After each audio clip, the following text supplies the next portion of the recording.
Cuba es una pequeña isla caribeña habitada por indígenas hasta que llegó Cristóbal Colón el 27 de octubre de 1492. En uno de sus viajes posteriores fue reclamada en nombre de la reina Isabel de España, y ya conocemos el proceso de colonización de la época. Aniquilaron a casi todos los indígenas, por ello trajeron esclavos de África. En 1869 iniciaría la independencia, con 60,000 cubanos en la isla, y gracias a la guerra hispano-estadounidense, los Estados Unidos intervinieron en la independencia de Cuba, logrando instaurarse como república en 1902. La isla se convirtió en una especie de colonia de los Estados Unidos, siendo conocida por el azúcar, el tabaco y el ron, así como la bebida preparada Cuba Libre, mezcla entre Coca-Cola y ron blanco. En la década de los 50 había mucha pobreza, analfabetismo y problemas de vivienda y salud, pero para los inversionistas extranjeros, incluida la mafia, era un paraíso por el turismo. Por ello, Cuba era conocida como el parque de diversiones para adultos, siendo sus principales clientes los norteamericanos.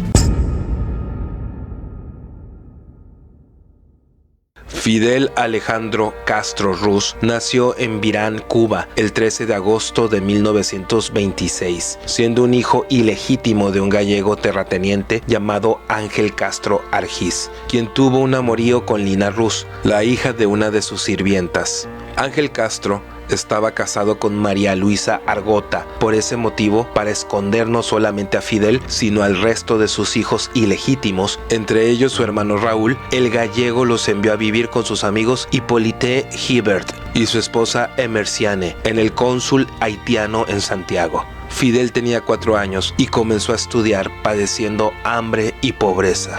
En 1934, el pequeño Fidel ingresa al Colegio de los Hermanos La Salle, una escuela católica donde fue humillado por sus compañeros por ser un bastardo, por ser hijo de una criada analfabeta y por no estar bautizado. Se dice que le decían judío de forma despectiva. Pasaron algunos años y en septiembre de 1939 se inscribe en el Colegio de Dolores de los Jesuitas. En 1942 ingresó al Colegio de Belén de La Habana, donde fue seleccionado mejor deportista del curso 1943-1944.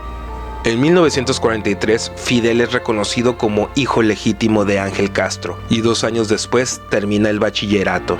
El 4 de septiembre de 1945 ingresa a la Universidad de La Habana. Al inicio era un alumno faltista, pero para el tercer año se dedicó con intensidad y se matriculó en 3 carreras: Derecho, Derecho Diplomático y Ciencias Sociales. Esto fue con el objetivo de obtener una beca para estudiar en Europa o Estados Unidos. Según Fidel, maduró y creció de manera intelectual. Derivado de esto fue elegido delegado de curso, siendo amenazado de muerte por enfrentarse a un candidato de la Federación Estudiantil Universitaria, apoyado por el gobierno del presidente Ramón Grau San Martín. En 1947, con 21 años de edad, era presidente del Comité Pro Democracia Dominicana, de la FEU, Federación de Estudiantes Universitarios, promoviendo y tomando acciones para reclamar la destitución del dictador dominicano Rafael Leónidas Trujillo, formando parte de la invasión de Cayo Confites. La invasión de Cayo Confites fue un movimiento militar contra Rafael Trujillo, originado en Cuba, que promovía la invasión armada para derrocar al régimen. Invadieron la República Dominicana, pero fueron interceptados en la bahía de Nipe. Fidel se lanza al agua y afirmó que escapó nadando hasta Cayo Saitía.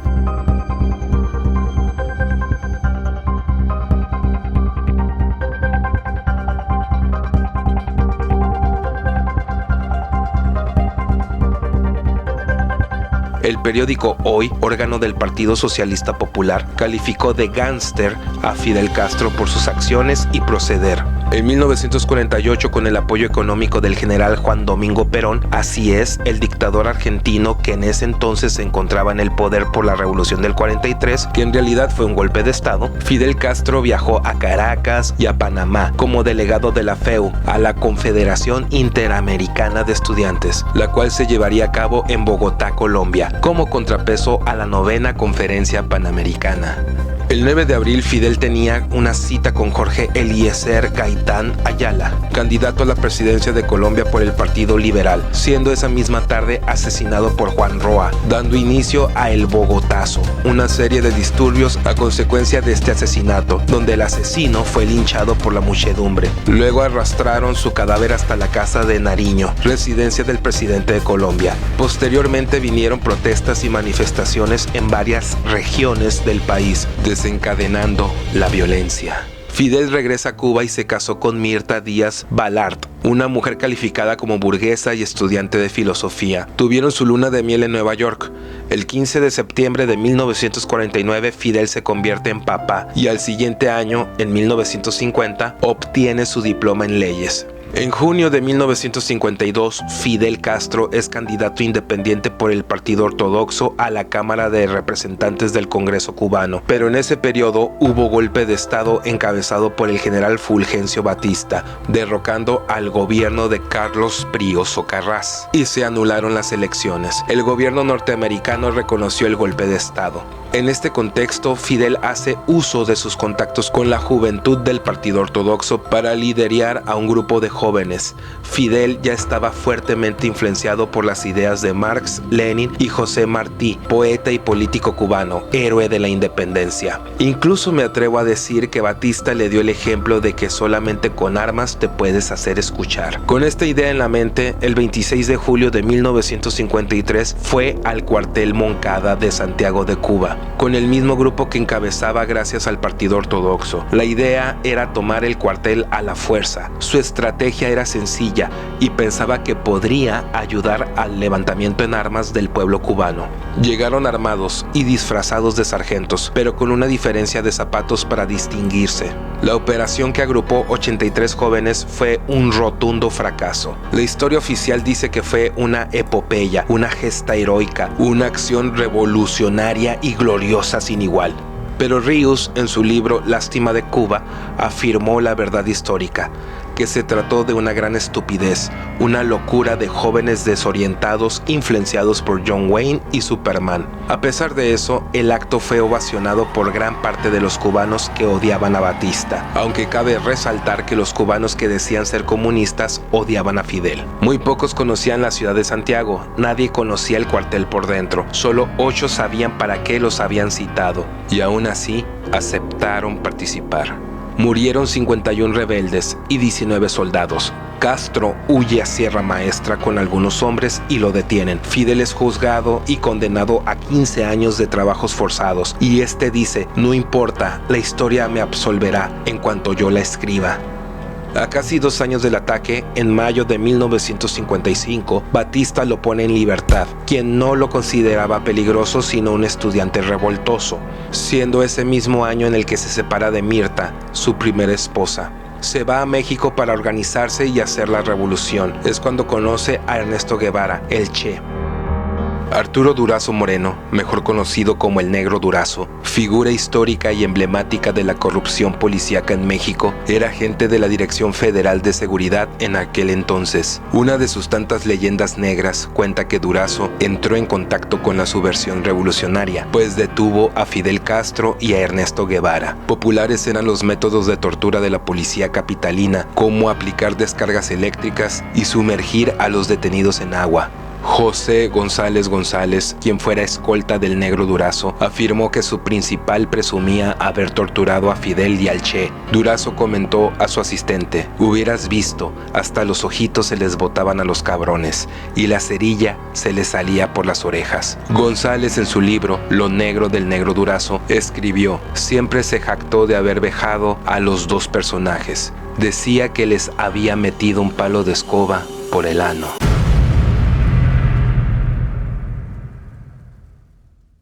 Ya estando listos y obteniendo apoyo financiero, en noviembre de 1956, 82 hombres abordan un pequeño barco y van a Cuba. El grupo se nombra Movimiento 26 de Julio. Al desembarcar, ya le habían avisado al ejército de Batista. Fueron sorprendidos y atacados en Alegría de Pío. Fidel Castro, su hermano Raúl, el Che Guevara, Juan Almeida y Camilo Cienfuegos fueron de los pocos que sobrevivieron. Se refugiaron en Sierra Maestra para iniciar una guerra de guerrillas contra Batista. Llegan a tener 800 combatientes contra 70,000 de Batista. Con el tiempo, los sobrevivientes que mencioné son nombrados comandantes. El gobierno de Batista publicó que Castro estaba muerto, pero el movimiento 26 de julio lo desmintió en una entrevista para el New York Times, denunciando una colaboración de Estados Unidos con el gobierno cubano de Batista, facilitándole armas. En 1957, Fidel Castro firma el Manifiesto de la Sierra Maestra, en el que se comprometía a celebrar elecciones generales para todos los cargos del Estado en el término de un año, apegado a la Constitución del 40 y al Código Electoral del 43, así como entregarle el poder inmediatamente al candidato que resultara electo. Esto si el movimiento 26 de julio llegara al poder. Después del triunfo de la revolución, Fidel nunca cumplió esas promesas. El 9 de abril de 1958 se realiza la huelga general en La Habana, una manifestación pública para que Batista dejara el poder. Esta huelga fue promovida por el movimiento 26 de julio. El objetivo era paralizar la nación, pero hubo una agresiva represión en contra de los ciudadanos, albergando más desprecio por Batista y su gobierno.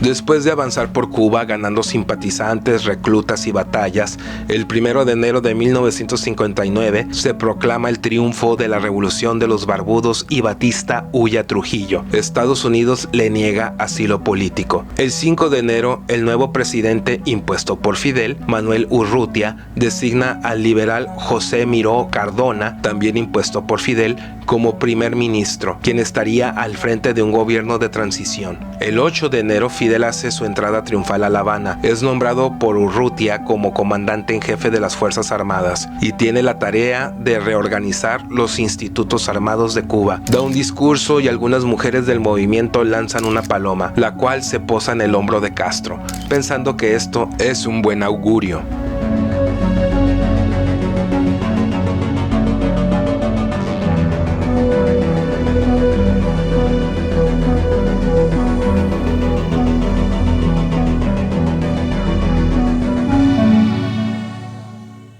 Comienzan a juzgar en tribunales revolucionarios a los militares, considerados colaboradores de la dictadura. Muchos de ellos recibieron la pena de muerte. El 21 de enero, Fidel propone a su hermano Raúl como su sucesor, en caso de que le pasara algo. El 7 de febrero, el gobierno promulga la Ley Fundamental de la República, manteniendo vigente varios postulados básicos de la Constitución de 1940. Dentro del nuevo gobierno habían fricciones y para el 16 de febrero, Fidel Castro es nombrado como primer ministro de Cuba. En febrero de 1959, el alemán Heinrich Lorenz, capitán de un lujoso barco llamado Berlín IV, arriba en un puerto de Cuba. Fidel estaba presente y sube para realizar una inspección. Heinrich se acerca y le presenta a su hija Marita Lorenz, de 19 años, quien declaró: Fidel desprendía una fuerza seductora enorme. Él me preguntó dónde estaba mi camarote. Una vez allí, tras abrir la puerta, me empujó al interior, me atrajo hacia sí y me abrazó. Ese fue mi primer beso con un hombre. Ella afirma que quedó deslumbrada del comandante, quien tenía 33 años. Le pide su número telefónico y no dudó en dárselo. Esto no distrajo a Fidel del poder, ya que promueve la erradicación del racismo al establecer políticas para que los negros cubanos tuvieran acceso a la educación y puestos de trabajo. Crearon escuelas por todo Cuba para eliminar el analfabetismo. Elimina espacios privados como clubs, casinos, playas, escuelas y hospitales. Comienzan a arrestar a líderes de la mafia y toman millones en efectivo. El 15 de abril hace un viaje de buena voluntad a Estados Unidos, invitado por la Asociación Americana de Editores de Periódicos. Los ojos del mundo estaban sobre Castro y Cuba. Fidel le pide a Marita que vuelva a Cuba el 20 de mayo de 1959. Desde su suite 1222 en el Hotel Havana Hilton, escribe a su madre: estoy bien, tengo todo y soy feliz. Agregó que Fidel estaba en Sierra Maestra y que regresaría esa noche. Al despertar, encontró la habitación llena de flores. Marita se desempeñó como secretaria del comandante Castro.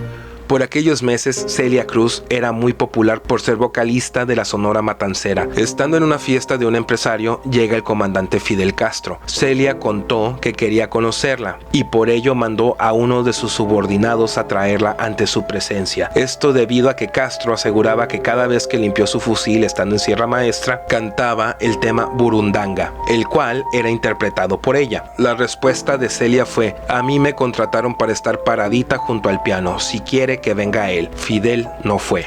Después de ese suceso, se dice que la gente de Castro constantemente buscaba a Celia para que participara cantando en actos políticos, pero ella jamás aceptó. Meses después, Fidel fue el invitado especial en un espectáculo en el Teatro Blanquita de La Habana, y al ver que estaba Celia Cruz en el cartel, pidió al empresario que interpretara Burundanga y se la dedicara. Sin embargo, ella dio instrucciones a los músicos de decir que no traían la partitura y que afirmaran que no se sabían el tema de memoria. Posteriormente, el empresario pidió a todos los artistas que bajaran del escenario al besamanos, es decir, hacer acto de genuflexión al comandante Fidel, pero Celia salió por la parte trasera del escenario. El empresario la amenazó con no pagarle si no iba a mostrarle respeto a Fidel. Ella se negó y se quedó sin su paga. Regresemos a la vida política de Fidel. Se aprueba la primera ley de reforma agraria afectando considerablemente a propietarios cubanos y norteamericanos. Esto derivó que a finales de octubre de 1959, Eisenhower, presidente de los Estados Unidos, impusiera diversas medidas propuestas por el Departamento del Estado y la CIA para emprender acciones encubiertas contra Cuba, desde ataques piratas aéreos y navales, la promoción y apoyo directo a organizaciones contrarrevolucionarias dentro de Cuba y hasta establecer como objetivo el asesinato de Fidel Castro. Uber Matos, guerrillero y comandante en la sierra, jefe militar de provincia de Camagüey, parte del movimiento 26 de julio, mandó una carta a Fidel el 19 de octubre de 1959, de la cual se desprende el siguiente texto. Antes, Fidel, confiabas en el pueblo cuando te rebelaste contra la tiranía. Lo llamaste a levantarse en nombre de la justicia y la razón, y el pueblo te respondió: ahora estás destruyendo tu obra. Esto por la evidente reconstrucción de Cuba bajo un sistema socialista, y Matos quería renunciar. El 20 de octubre, Castro manda a Camilo Cienfuegos para convencerlo de que no renunciara, pero con lo que no contaba Fidel es que Camilo estaba de acuerdo con Matos, porque tampoco le simpatizaba el socialismo. El 21 de octubre de 1959, Fidel vuela a Camagüey con su escolta y frente a 20,000 personas acusó públicamente a Matos de traidor y conspirador por presuntamente estar organizando un levantamiento. Lo arresta junto con 21 oficiales y lo envía preso al Castillo del Morro. Castro pidió fusilarlo, pero se opusieron Camilo, Oltuski, Pasos, Crescencio y otros. Así que lo juzgaron sin derecho a defensa y fue condenado a 20 años de prisión. Mientras varios de sus soldados protestaron, por ello fueron expulsados y calificados por Fidel como degenerados y traidores. Matos pasó su condena en distintas cárceles de Cuba, siendo aislado, golpeado, torturado y por casi 9 años no le permitieron visitas. Se dice que 2 veces le organizaron su fuga para matarlo, pero todo terminó hasta que Fidel le da el indulto, un día antes de cumplir su condena completa. Pero regresemos al 21 de octubre de 1959. 2 aviones que salieron de Florida lanzan octavillas en Cuba, causando la muerte de 2 adolescentes y generando 45 heridos.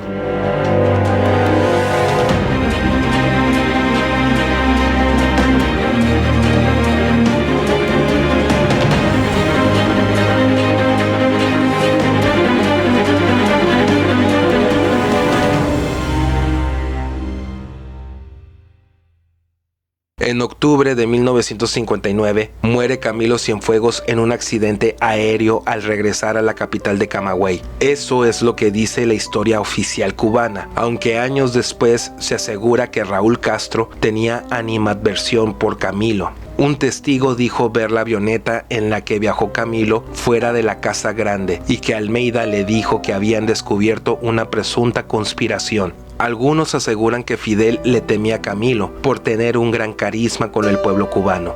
Fidel y Camilo discutieron. Castro le aseguró a Cienfuegos que varios lo acusaban a él de conspirar en su contra. 3 días pasaron entre dimes y diretes, hasta que Fidel, con un disparo de ametralladora y varios tiros de pistola, asesinó a Camilo. Para ese entonces ya habían fusilado a los generales y policías batistinos. Se clausuraron los periódicos y revistas, iniciando una persecución en contra de periodistas norteamericanos, pero se les otorgó asilo a criminales de guerra y políticos corruptos. Marita, estando embarazada de Fidel, se dice que fue drogada y secuestrada por un comando de la CIA, la Agencia Central de Inteligencia de los Estados Unidos. Le dijeron que abortó al bebé de Castro, aunque este había sobrevivido. Otros dicen que la relación entre Fidel y Marita ya había terminado y que ella se fue por voluntad propia a Estados Unidos. No obstante, ambas versiones coinciden en que Frank Sturgis, agente de la CIA, recluta y entrena a Marita con el fin de eliminar a Castro. En enero de 1960, la enviaron a Cuba con cápsulas de veneno ocultas en una maleta, las cuales serían utilizadas para liquidar al comandante.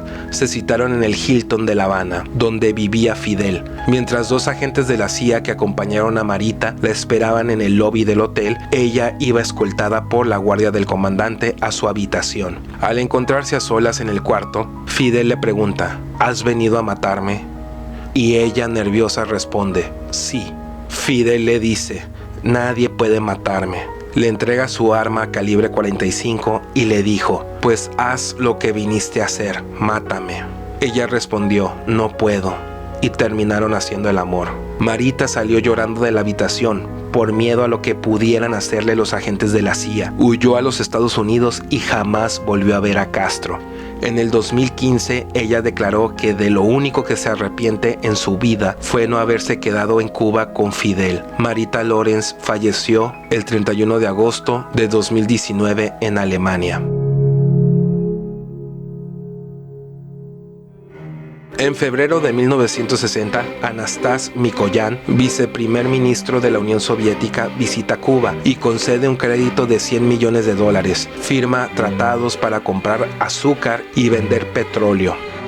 El 4 de marzo, el buque francés La Coubre, que transportaba armas a Cuba, sufre un atentado y explota, provocando la muerte de 101 hombres que iban a bordo. El gobierno cubano acusa a Estados Unidos de la tragedia. El 17 de marzo, el presidente Eisenhower ordena la preparación de tropas para invadir la isla. El 29 de junio de 1960, el gobierno cubano confisca las refinerías de Texas Oil Company, Shell y ESO, por negarse a procesar el petróleo que Cuba le compraba a la Unión Soviética. El 6 de julio, Eisenhower rebaja la exportación de azúcar cubana. Después, el Senado de los Estados Unidos otorga el poder al presidente de suspender todo tipo de ayuda a países que confisquen propiedades norteamericanas. Ante estas medidas, el Consejo de Ministros de Cuba otorga el poder a Fidel Castro de confiscar las propiedades estadounidenses que estuvieran en la isla. El 15 de julio de 1960, Celia Cruz sale de la isla con la Sonora Matancera a México por tener 2 contratos de presentaciones en dicho país. El trabajo se fue extendiendo a lo que el gobierno de Castro dictó como orden inmediata que todo cubano que quisiera conservar su ciudadanía debería volver a Cuba a más tardar en octubre. Al cosechar éxito internacional, Celia no volvió a la isla. En abril de 1962 muere en Cuba Ollita, madre de Celia Cruz. La cantante se encontraba en Nueva York y de inmediato hizo los trámites para ir al sepelio, pero Fidel le negó el regreso. Celia juró no volver a la isla mientras Fidel existiera. No obstante, Celia dejó de existir primero, muriendo el 16 de julio de 2003 en Nueva Jersey, Estados Unidos.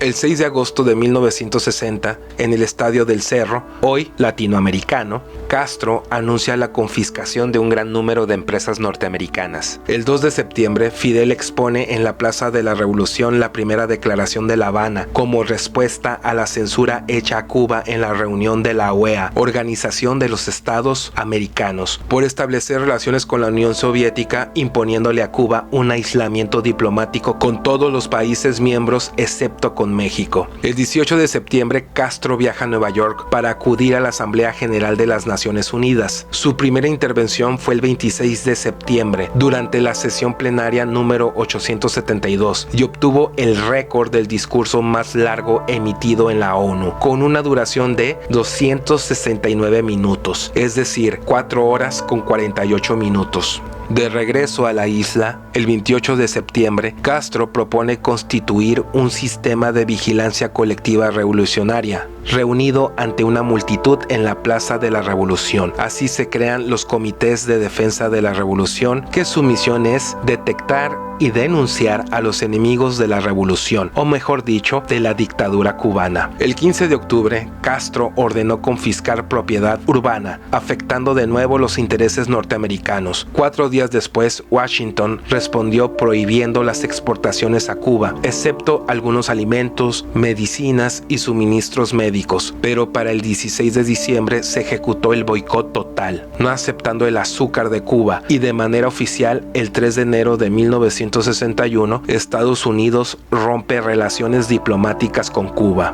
Ese mismo mes, Kennedy comienza sus labores como presidente y da continuidad a las acciones contra Cuba, nación que a los días inicia la campaña nacional de alfabetización. El 15 de abril, 8 aviones estadounidenses con insignias cubanas bombardean los aeropuertos militares de Ciudad Libertad, San Antonio de los Baños y el de Antonio Maceo de Santiago de Cuba. Al día siguiente, en el sepelio de las víctimas de esta masacre, Fidel dice: "Esto es lo que no pueden perdonarnos, que estemos ahí en sus narices y que hayamos hecho una revolución socialista en las propias narices de Estados Unidos". Lo que llama la atención a estas alturas es que hasta poco antes de ganar la revolución, las tendencias políticas de Castro eran desconocidas, porque nunca se pronunció abiertamente como socialista o comunista, sobre todo porque miembros del Partido Comunista, así como otros intelectuales de izquierda, odiaban a Castro, lo consideraban un loco y representante de la burguesía cubana. Durante la madrugada del 17 de abril de 1961 desembarcan en Playa Girón y Playa Larga, mejor conocida como Bahía de Cochinos, 1.500 hombres de la Brigada 2506, siendo escoltados por buques. Horas después, paracaidistas llegan a la zona. La Brigada 2506 estaba compuesta por latinos, siendo la mayoría cubanos. Fueron entrenados en Nicaragua por la CIA, partiendo de Guatemala. Estados Unidos podría decirle a la ONU que desconocía esta invasión. Al día siguiente, el 18 de abril, las fuerzas cubanas dirigidas por Castro, conformadas por más de 30,000 hombres, atacan a las tropas invasoras en la Bahía de Cochinos. Arrestan a 1.197 combatientes de 1.500. Los otros fueron asesinados, son juzgados y devueltos a Estados Unidos por un trueque de medicinas y alimentos. Castro asegura que la invasión nunca tuvo el apoyo del pueblo cubano. Lo que se sabe con certeza es que al ocurrir dicha invasión existía un gran descontento en la menguante clase media cubana, pero no tenía modo de manifestarse, puesto que se habían prohibido los partidos políticos, se disolvieron las cámaras, no había prensa que hiciera eco de los problemas y, claro, los medios de comunicación estaban bajo el control de la nueva dictadura. Instituciones como la iglesia, sindicatos y sociedades gremiales o profesionales habían desaparecido o estaban bajo control del Estado. El descontento estaba desorganizado. Fidel, ante el temor de un estallido social de enemigos de la revolución, como los nombraba, ordenó redadas de posibles disidentes.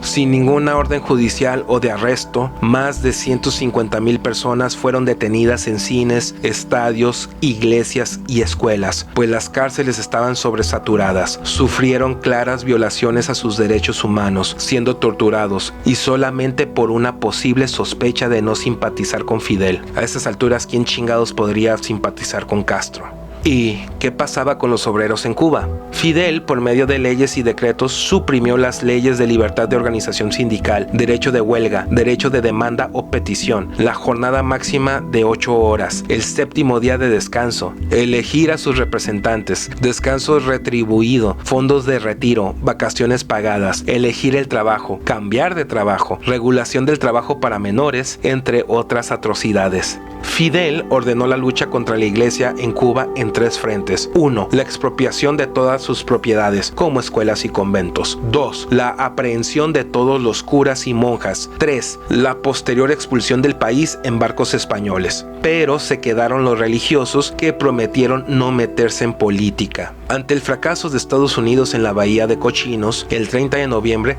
el presidente Kennedy autoriza la Operación Mangosta, un programa de guerra subversiva contra Cuba que consistía en guerra económica, de inteligencia y psicológica, así como apoyar a organizaciones políticas contrarrevolucionarias y a grupos armados.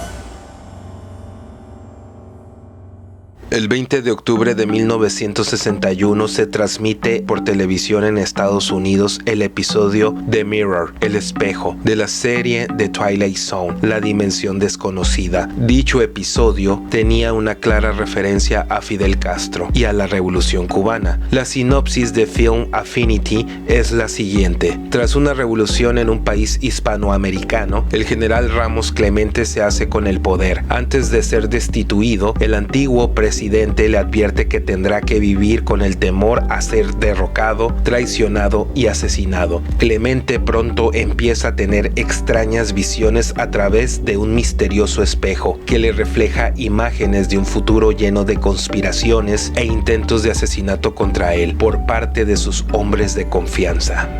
El 2 de diciembre de 1961, por medio de un mensaje televisivo, Fidel Castro anuncia al mundo: con entera satisfacción y con entera confianza, soy marxista-leninista y seré marxista-leninista hasta el último día de mi vida.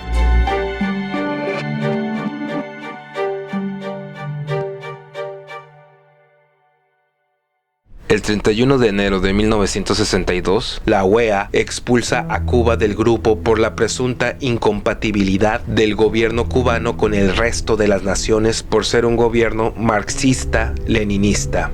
El 4 de febrero, Fidel proclama la segunda declaración de La Habana en la Plaza de la Revolución. En el texto se habla del efecto del colonialismo y el imperialismo en América Latina y acusa a la OEA de ser un ministerio de colonias yanquis. Para el 7 de febrero, Estados Unidos impone el bloqueo económico sobre Cuba, que consiste en el embargo comercial, económico y financiero. En plena Guerra Fría, la Unión Soviética vio en Cuba un aliado. Nikita Khrushchev y la Unión Soviética brindaron seguridad a la isla caribeña con la instalación de bases de misiles tácticos nucleares R-6, y gracias a tanta azúcar, Cuba comercializaba con el bloque soviético. Un avión espía norteamericano fotografió este movimiento. Por ello, el gobierno yanqui desplegó barcos y aviones. El 24 de octubre, barcos soviéticos iban a Cuba, mientras Nikita mandó un mensaje a Kennedy. La Unión Soviética ve el bloqueo como una agresión y no instruirá a los barcos que se desvíen. Pero nunca llegaron, por precisamente desviar sus rutas. Fidel Castro manda una carta a Nikita Khrushchev pidiendo que emplee el armamento nuclear. Luego dijo que fue un problema de traducción y que nunca quiso decir eso. El punto está en que la Unión Soviética tenía varias bases con misiles en las naciones aliadas apuntando a Estados Unidos. Nikita propuso a Kennedy desmantelar sus bases de misiles nucleares en Cuba con la condición de que ellos desmantelaran las suyas en Turquía y no invadiera Cuba nunca. Kennedy aceptó. Castro se enojó con Nikita por no tomarlo en cuenta, puesto que en la discusión entre Nikita y Kennedy nunca se mencionaron los 5 puntos que exigía el gobierno castrista. 1. Fin del bloqueo económico. 2. Fin de los ataques piratas. 3. Fin de la guerra sucia. 4. Fin de los planes subversivos. Y 5. Retirada estadounidense de la base naval de Guantánamo.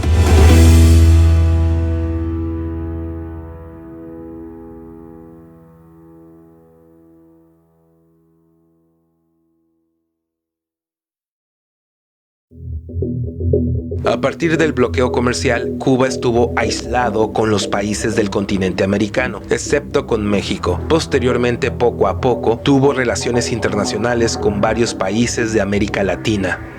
El detalle de que Estados Unidos no invadiría nunca a Cuba no fue un dato dado a conocer a los cubanos. En ese año de 1962, en Trinidad, en un discurso público de Fidel de arranque de su campaña de alfabetización, conoce a Dalia Soto del Valle, quien vestía de militar. Tenía 17 años. Castro, de 36 años, ordenó a Pepín Naranjón Morales que ella estuviera presente en la cena especial de esa noche en dicha entidad. Desde entonces fueron amantes y a los meses tuvieron su primer hijo. Por otro lado, Juanita Castro, hermana de Fidel y Raúl, se encargó de edificar escuelas, clínicas y hospitales, pero entró en conflicto con Fidel ante esa declaración de proclamarse marxista-leninista, además de las detenciones arbitrarias del G2, Dirección de Inteligencia Cubana, y de los juicios sumarios, entre otras tantas cosas. Por ello, decide huir y el 19 de junio de 1964 llega a México. Para el 29 de junio, Juanita habló sobre el régimen de sus hermanos en una entrevista con el periodista mexicano Guillermo Vela, que fue transmitida por la radio. Al día siguiente, los periódicos hablaban de la deserción de Cuba de Juanita Castro Ruz. Jamás volvería a ver a sus hermanos Fidel y Raúl. En octubre del 2009 publica el libro Fidel y Raúl, mis hermanos, la historia secreta, en el cual confiesa haber trabajado por más de 6 años para la Agencia Central de Inteligencia, la CIA, con el nombre clave de Donna. Donna dice que no recibió sueldo ni retribución económica y deja en claro que no participó en ningún atentado contra algún cubano. Durante los primeros años de la Revolución Cubana hubieron resultados impresionantes, grandes logros, como terminar con el analfabetismo, el plan de salud pública que es universal, triunfos en el deporte, música, cine y otras artes, pero eso no sería suficiente, pues se carecía de la libertad de pensamiento y expresión. Esto se vería más temprano que tarde. Castro llegó a tener bajo su control a 26 grupos guerrilleros que entrenaba, pagaba, armaba y aconsejaba, teniendo guerrillas en Guatemala, Chile, El Salvador, Brasil, Argentina, Bolivia, Nicaragua, Panamá, Colombia, Perú, Uruguay, Honduras, Venezuela, Paraguay, República Dominicana, Haití, Ecuador, Costa Rica, Surinam, Jamaica, Grenada y se dice que hasta en Estados Unidos. Todos los focos se apagaron con excepción de Nicaragua. La forma en que respondió Estados Unidos fue apoyar a los gobiernos que Castro quería tumbar, pero además se aplicó el embargo económico, bloqueo diplomático, sabotajes, agresiones, bloqueo comercial, propaganda y otras tácticas, pero cumplió su palabra de no invadir Cuba. Algunos indican la alarmante situación de la militarización en la isla. Cuba tiene el segundo ejército más grande de América, con más de 250,000 hombres armados y entrenados. Para este entonces se dice que el gobierno cubano se mete al narcotráfico. El fracaso de Castro a estas alturas ya era evidente, por imponer la reforma urbana que acabó con el mercado de la construcción y el alquiler de viviendas.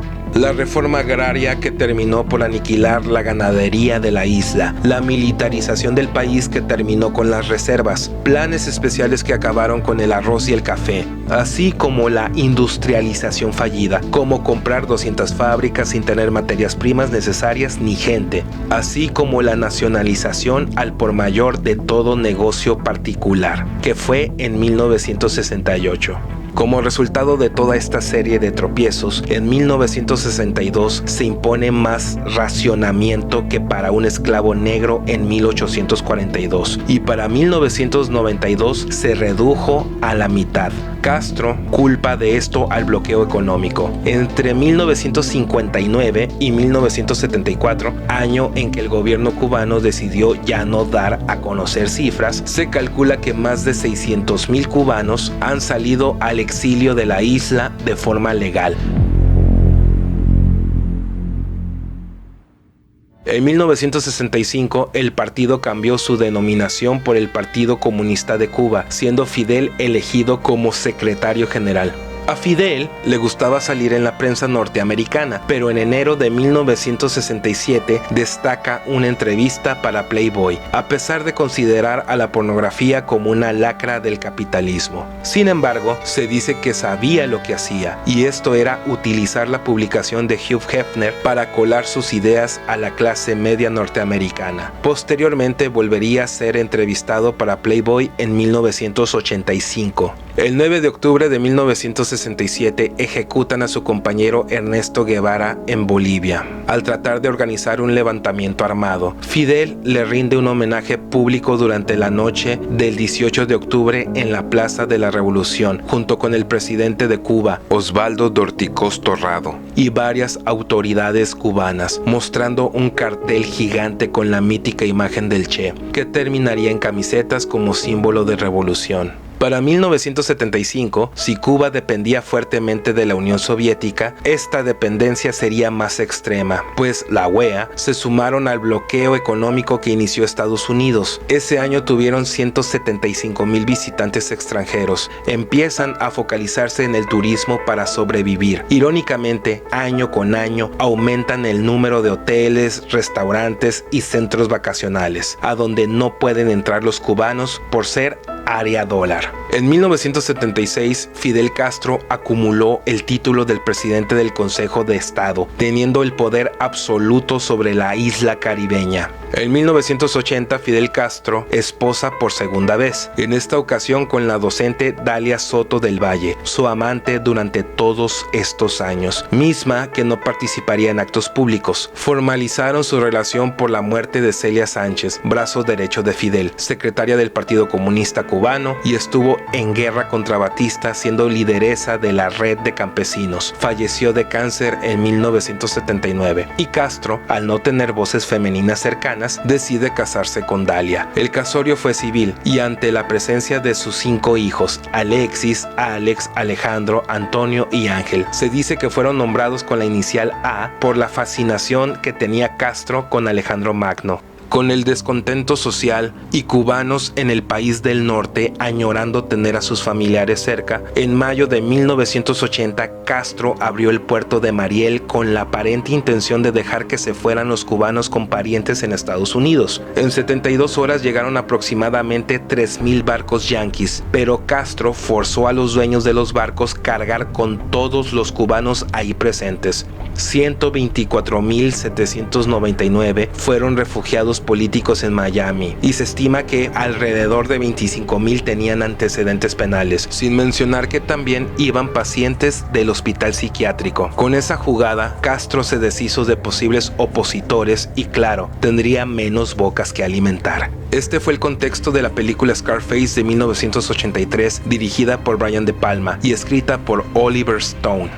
Por cierto, desde sus inicios, la Revolución Cubana mostró una intolerancia a las voces disidentes y críticas, siendo un represor contra ellos e infestando sus cárceles de opositores políticos. Por ejemplo, las actividades contrarrevolucionarias son pedir o pretender pedir aumento de sueldo, escuchar La Voz de las Américas o Radio Martí, medios extranjeros dirigidos a Cuba, leer o tener libros prohibidos como el de los Testigos de Jehová, ser homosexual o usar el cabello largo, hablar mal de la revolución, de sus dirigentes y mediados, ser pariente de algún fugado a Miami, tener dólares, esto hasta julio de 1993, no delatar a un contrarrevolucionario. Cometer alguno de estos delitos se castiga con ir a una de las más de 40 prisiones políticas. Se calcula que para principios de los 90 habían entre 80,000 y 100,000 en dichas cárceles, aunque Fidel reconoce solamente 3,000. No obstante, otros le dan un poco de razón al comandante, pues varios seguramente fueron fusilados. La pena de muerte no existía en Cuba, pero Fidel la instauró llamándola Ley de la Sierra y Justicia Revolucionaria. De nueva cuenta, Durante los primeros años de la Revolución Cubana se sentía esperanza por los ejemplos para América Latina, por sus logros en educación, salud, deporte, la música, como la de Silvio Rodríguez, considerada como panfletismo revolucionario. Pero detrás de todo esto encontramos autoritarismo, represión, improvisación, paternalismos, despilfarros, etcétera, etcétera, etcétera. En Cuba sí hay igualdad. Los cubanos son igual de pobres e igual de reprimidos si alzan la voz. Castro vivió diciendo que Cuba con Batista era una colonia yanqui y que dependía de Estados Unidos, pero solamente 5% del capital de la isla era norteamericano en ese entonces. Sin embargo, nunca dependió de los yanquis como sí lo hizo de los rusos. Cuba se volvió una sucursal de Rusia.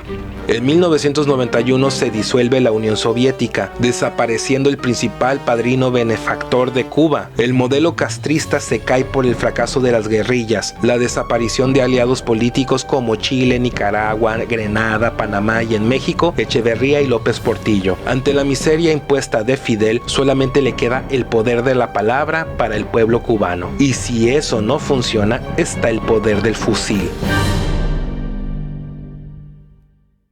El 12 de julio de 1992 se hicieron reformas a la Constitución cubana para que los cubanos pudieran votar. El 24 de febrero de 1993 se llevaron a cabo las elecciones parlamentarias de Cuba, donde solamente hay un partido político. Y se dice que Fidel bombardeó de forma mediática al pueblo cubano con el discurso de temor y terror al regreso de los de Miami y que les vendrían a quitar las casas que les dio la revolución. Para 1993 se calcula que casi 2 millones de cubanos, incluidos los muertos, han huido de Cuba, el paraíso socialista de los simpatizantes de Castro que viven en países capitalistas. A estas alturas, la Cuba de Fidel Castro dejó de ser una amenaza, a tal grado que al tío Sam le es indiferente lo que pase en ese pedacito de tierra en el Caribe. En estos años es cuando Fidel se traiciona a sí mismo, alentando la inversión extranjera, la dolarización, aliento al envío de divisas desde Miami, entre otras medidas opuestas a su corte socialista, además de alentar el turismo extranjero, aflorando la prostitución y corrupción, peor que en los tiempos de Batista.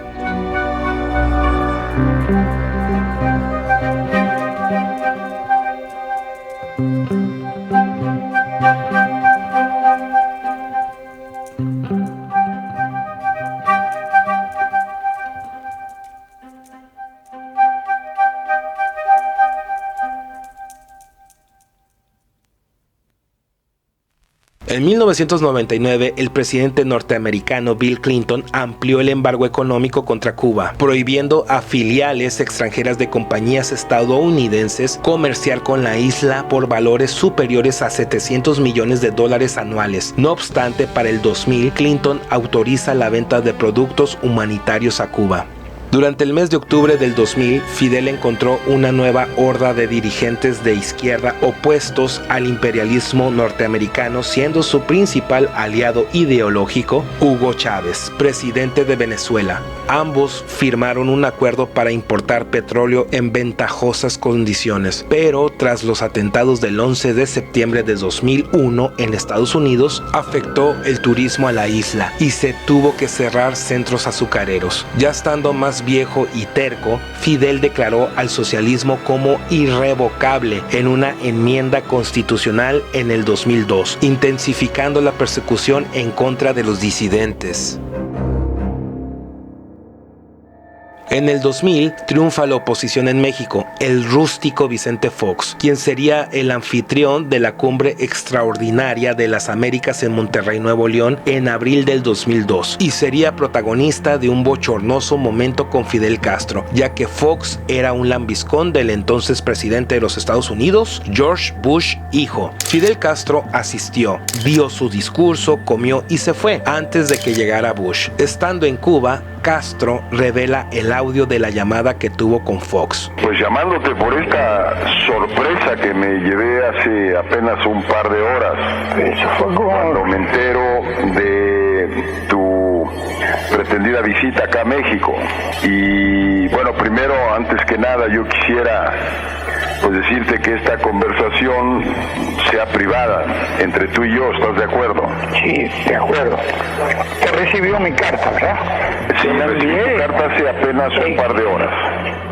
Y por eso te llamo ahora. Sí. La verdad es que así de última hora y esta sorpresa sí me pones en una buena cantidad de problemas. ¿Por qué? Problemas de seguridad, problemas de atención, Pero no me problemas... importa, yo no tengo ninguna preocupación, señor presidente. No es muy de amigos avisar a última hora que te apareces aquí. Sí, pero también yo corro mucho riesgo que nadie corre. Sí. Déjame terminar. Que puedas venir el jueves, Sí. que participes en la sesión y hagas tu presentación, como Sí. está reservado el espacio para Cuba, la 1. Después tenemos un almuerzo que ofrece el gobernador del estado a los jefes de estado. Inclusive te ofrezco y te invito a que estuvieras en ese almuerzo, inclusive que te sientes a mi lado y que terminado el evento y la participación, digamos, ya te regresaras. ¿En qué más puedo servir? Pues básicamente, y el no agredir a Estados Unidos, al presidente Bush, sino Óigame, circunscribirnos. señor presidente, yo soy un individuo que llevo como 43 años en política y sé las cosas que hago y las que debo hacer. No le quepa la menor duda de eso. Que yo deseo decir la verdad con decencia y con la elegancia necesaria. Porque tú No albergo el menor temor que no lleve a soltar ninguna bomba allí. Aunque la verdad que estoy en desacuerdo con el consenso ese que han propuesto ahí, no, yo me voy a remitir a poner mis ideas básicas y fundamentales. Y lo haré con todo el respeto del mundo.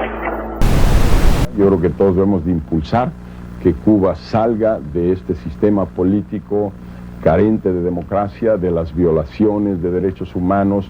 Pero eso no va a ocurrir mientras Fidel Castro esté ahí, Así gobernador. es, vamos a darle un empujoncito a Fidel Castro. ¿Cómo de cuánto? Pues ya para que se vaya a la tumba, pues ya tiene suficiente edad. Cero diplomacia.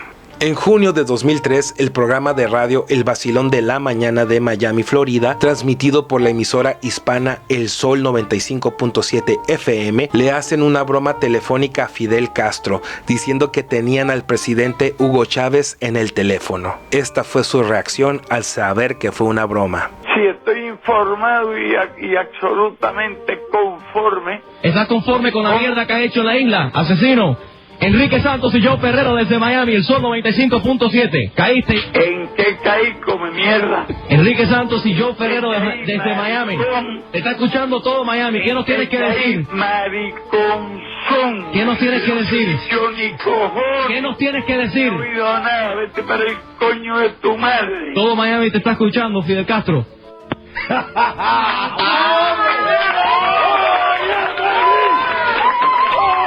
En el 2004 se pone fin a la dolarización en Cuba, dejando libre la circulación de la moneda por toda la isla. Hasta la victoria siempre.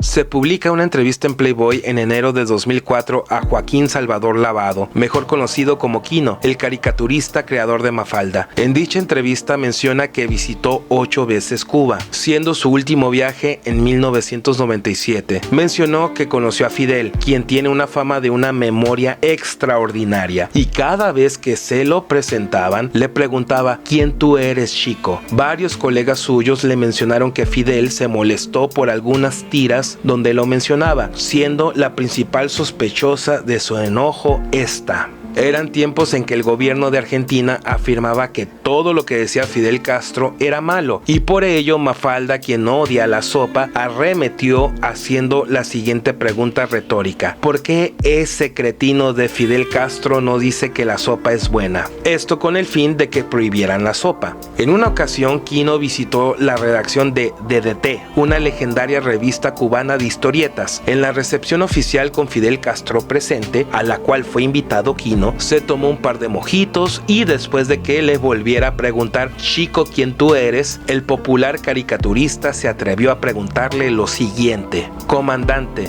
me han dicho algunos colegas que en la isla de Cuba no se pueden hacer caricaturas sobre usted. A lo que Fidel respondió: ¿yo he dicho eso? ¿Alguien me ha sentido alguna vez decir eso? Tú hazme todas las caricaturas que quieras. Y pegándole el dedo en el pecho, remató: siempre que no me hagas contrarrevolución, porque si no te tengo que poner preso. Quino dijo que no entendía qué es hacer contrarrevolución, pero siendo perspicaces sabemos que se refería a criticarlo, a él o a la situación en Cuba. Después de asistir a una cumbre del Mercosur en Argentina, Fidel tuvo que ser operado y mantener reposo antes de ello. El 31 de julio del 2006, Carlos Balenciaga, secretario de Fidel Castro, anuncia que el comandante pasaba su cargo a su hermano Raúl, mientras se recuperaba de la operación intestinal. De forma irresponsable, algunos noticieros norteamericanos titularon la nota de esto como el fin del comunismo en Cuba. ¡Qué brutos! Hasta el 2007, los servicios de inteligencia cubanos, de los mejores del mundo, contabilizaron 638 intentos para asesinar a Fidel Castro, siendo en la administración de Reagan la que más insistió en este propósito, con 197 intentos fallidos. El 19 de febrero de 2008, Fidel declaró: no aspiraré ni aceptaré, repito, no aspiraré ni aceptaré el cargo de presidente del Consejo de Estado y comandante en jefe. Castro deja el poder después de 49 años y a 5 días de que el Parlamento, la Asamblea del Poder Popular, eligiera a sus dictadores, funcionarios. El 24 de febrero, como vil monarquía, le dan el poder a su hermano, Raúl Castro. Surgieron rumores de que Fidel Castro estaba muerto, por lo cual salió en un video dando declaraciones de que estaba bien, pero eso sí, se miraba ya demacrado, viejo y cansado. En noviembre de 2008 gana la presidencia de los Estados Unidos el candidato del Partido Demócrata, Barack Obama, quien para el 2009 suspende las restricciones de viajes desde su país a Cuba. Por su parte, Raúl Castro en el 2013 impulsó una reforma migratoria. En diciembre de 2014 hubo un acuerdo entre ambos países y restablecieron relaciones diplomáticas. Y en agosto del 2015 se abre una embajada norteamericana en La Habana. El 25 de noviembre del 2016 fallece Fidel Castro. Su hermano Raúl lo informó en un comunicado oficial por medio de la televisión cubana, aunque no mencionó la causa de su muerte. Todos sospechamos que fue por viejo. Falleció el comandante en jefe de la Revolución Cubana, Fidel Castro Ruz. En cumplimiento de la voluntad expresa del compañero Fidel, sus restos serán cremados. Raúl decretó 9 días de luto nacional hasta el entierro en el cementerio de Santa Ifigenia el 4 de diciembre. Fidel Castro muere a la edad de 90 años, dejando más de 9 hijos. Uno de ellos se quitó la vida, pero todos gozaron las mieles capitalistas que les otorgó la Revolución Cubana Socialista. ¡Qué ironía! Castro pasó a la historia como una figura carismática y atrayente, pero a la vez como terrorífica, egocéntrica, autoritaria e incongruente, hasta siendo un traidor de sus propios camaradas. Para bien o para mal, el loco Fidel dejó su marca en la historia del mundo, negándoles a los cubanos lo que tanto han querido, al igual que el resto de los pueblos del mundo: libertad.